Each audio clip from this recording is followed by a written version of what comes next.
Spurs have finally made their key move in the transfer market, and it looks like they are set to sign Danso from Lens in the League 1. Who is he?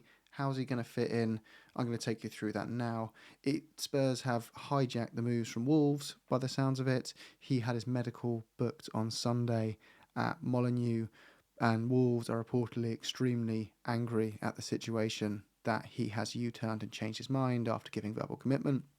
But this move was a smart one by Spurs. As I'll take you through shortly, he's an ideal fit for Postecoglou's system.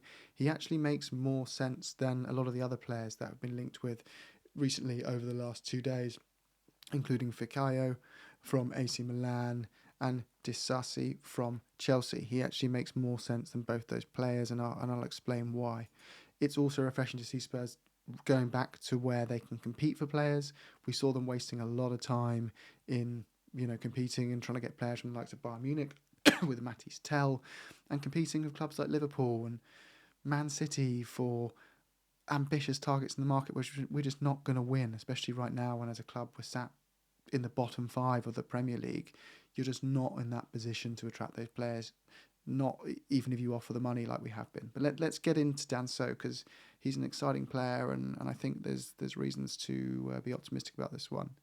So as I said, it's a hijacked move from Wolves, breaking over the last couple of hours. It looks like it's going to be a loan deal with an option or an obligation to buy. Spurs only want players that they can bring in on a permanent deal with an option ideally on loan at the start. So looks like it's going to fit that mould. Let's get in a bit about the players as well himself. So he is a strong aerial player. He's good at blocks. He's very good with his concentration as well, which I think is really what we need. We see Tottenham all the time. How many games have Spurs lost due to players having a lapse in concentration in key moments in games?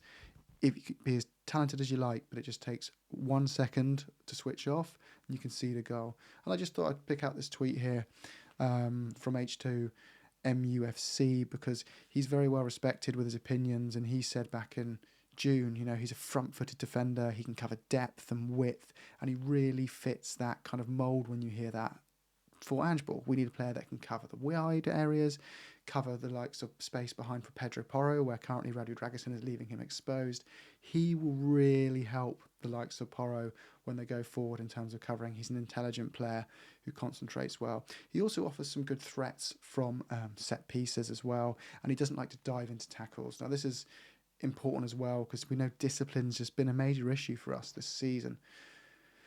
So yeah, he seems to make a lot of sense. Don't expect 10 out of 10 performances every week, but you can expect a kind of Ben Davies type, but for the right-hand side. Mr. Dependable, Mr. Reliable, listens to the coach, knows he's experienced as well. He's not a kid. He's in his mid-20s at 26. And here's some more details around the statistics of the player, 'cause I think it's important to see this.